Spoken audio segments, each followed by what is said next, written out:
Thanks, Mike. My name is Dane Overfield. I'm with the company name is Exele, and the product name is TopView. I'm going to be talking about some more modern methods of alarm notification. So just a little bit about TopView. It is alarm and notifications, but we also do alarm management. We have alarm history, alarm analytics. We have alarm clients for both desktop and mobile devices. Very good redundancy and health and diagnostic tools. We work with a suite of AVEVA products, not only the SCADA systems, but also AVEVA Pi, formerly OSI Soft Pi.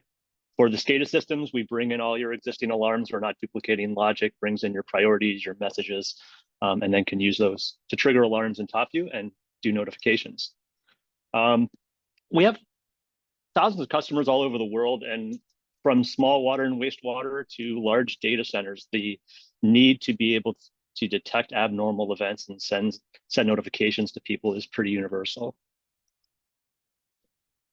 So the types of notification delivery, of course, we do email, interfacing both outgoing email and incoming email to let people acknowledge alarms. One thing we do support is what they call modern authentication. This is where you've seen things you want to sign in with your Google account or sign in with your Microsoft account, so you're not exposing your password to the application.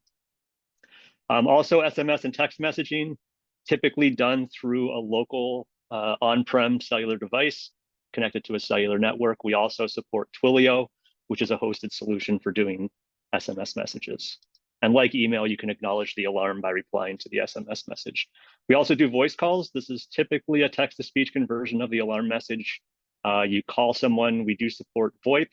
We do have solutions that allow you to interface with the existing analog lines and also to make voice calls over cellular. And like the other notification methods, you can acknowledge the alarm during the phone call.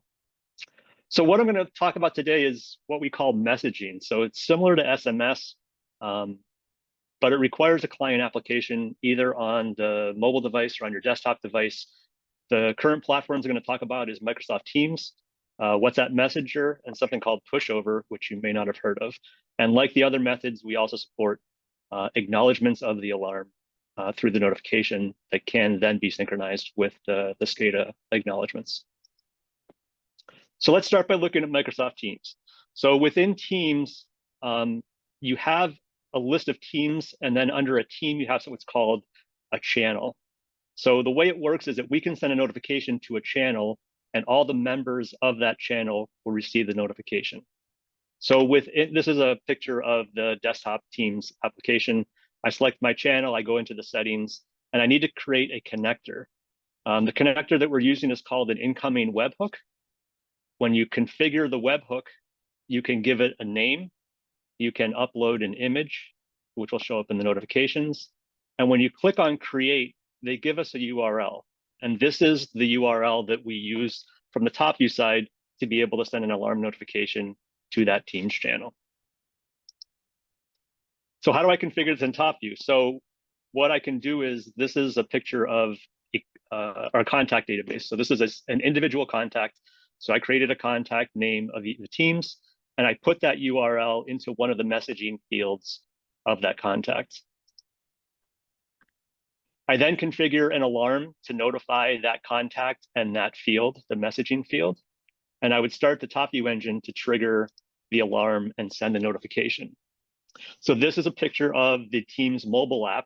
I've received the alarm notification, and you'll see that there's an acknowledge button within the notification. So all I have to do is click on the acknowledge button. That sends the acknowledge back to TopView. TopView receives the acknowledge request and then sends you a response to let you know whether the alarm was acknowledged correctly. WhatsApp. So WhatsApp it's more popular outside of the US than inside of the US. There's about 3 billion users worldwide. It is owned by Meta, which is Facebook. They make it a little more difficult to interface to it. So what we have been using for notifications to WhatsApp users is something called Ultra Message, which is a WhatsApp API. So it does have a cost associated with it. It's $40 per month, you can see on the screen. So the way it works is they're basically piggybacking on an existing WhatsApp account and able to send and receive messages through that account. So once you create the WhatsApp or the Ultra Message account, they're going to have you connect it to a WhatsApp account. So you would open up WhatsApp on your phone and you go into linked devices and you scan the QR code. And that allows this instance that they create inside of Ultra Message to basically send and receive messages on your behalf. Once you create the instance, they're going to give you an API URL and a token. And this is the information that we would need from the TopView side to be able to both send and receive WhatsApp messages through that connected WhatsApp account. So from the configuration side in TopView, it's easy. It's just the URL and the token that they give you inside of Ultra Message. So recipients of WhatsApp messages are WhatsApp accounts that have phone numbers. So it's kind of similar to SMS in that you're basically sending a notification to a phone number. So because we're doing messaging, I'm not putting the phone number inside some of the other phone fields inside of our contacts, but I'm using one of the messaging fields. So we know that you want to route it through messaging and not through, say, SMS. So you just put the phone number of the user, create the contact, just like we did for Teams. I then configure an alarm in TopView to notify this specific recipient, which is a WhatsApp user. I run the TopView engine, the alarm triggers, and it sends the WhatsApp message to the user. So at the top of the received message, this is the actual alarm message coming from TopView, which is fully customizable. This is a secure acknowledge code. So when we acknowledge alarms, we don't want somebody to be able to randomly acknowledge alarms. So there's some parts of this that are generated dynamically and unique for each message. So within the message, there is a link. So we need you to send this message back to us, basically with the acknowledge code. So you don't have to copy and paste. You just click the link in the message. It generates the second message, which is a message you're sending back to TopView. You then click send. TopView receives the WhatsApp message for the acknowledgement and then responds, letting you know whether it was able to acknowledge the alarm. Pushover. This is an interesting application. So you can download it. It's typically for mobile devices or a tablet, but you could also has a desktop application. The way that they price it is you basically pay as a user $5 for the application. There's no ongoing costs, and they let you send, I think, 10,000 messages per month.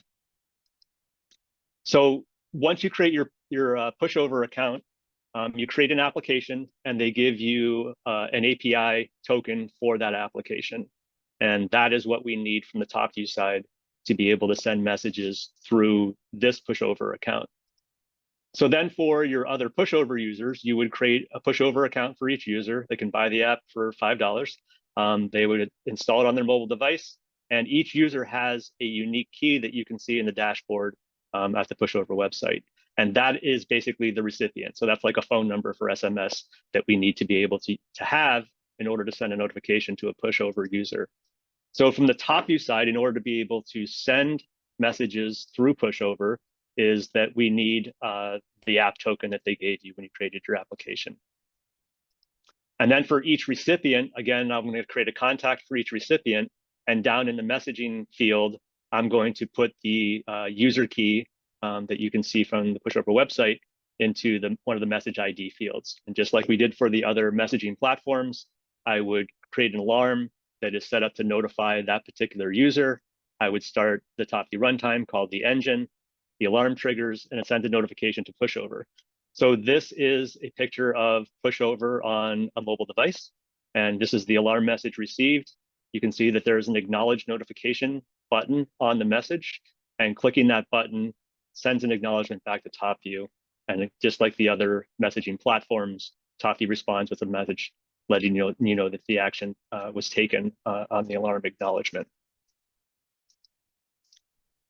So what are the benefits of using messaging over SMS or text messages? I think one of the most important ones is separating your alarm notifications into a different application than your texting app. Depending on what you're using SMS for at work or if it's a personal device, things can get lost, or people start ignoring them because somebody else is sending them a lot of messages. The other nice thing is you don't have to have on-premises hardware like cellular modems. You don't have to have SIM cards and cell service. It's also a lot easier to acknowledge the alarms from the notification. So with SMS, you have to send something back to us. So you either have, typically it's a copy paste in the SMS application. And as you can see with the various messaging platforms, You just need to click things in the message, and messages come back to TopView to acknowledge alarms. Although some SMS platforms do have desktop clients, these all do. So you can use both mobile and desktop to receive the notifications and to acknowledge alarms. What are the disadvantages? The biggest disadvantage is that these platforms all have some kind of API that has a server in the cloud. So we need to get out from the SCADA network to that server. It can be done securely, but it may require some work to make sure that that's done in a safe manner. For Pushover and for WhatsApp, you don't need to be able to send messages back to the TopView machine. We're able to actually query from TopView using their APIs to see whether the alarm's been acknowledged. So when I say you're sending an acknowledgement back to TopView, you're really just acknowledging within the app, and then we're querying it to see whether you acknowledged it. With Microsoft Teams, they don't have that ability. So you actually have to route the acknowledgement back to the TopView machine, and that would be something like a reverse proxy server. So it's a little more involved than Pushover and WhatsApp.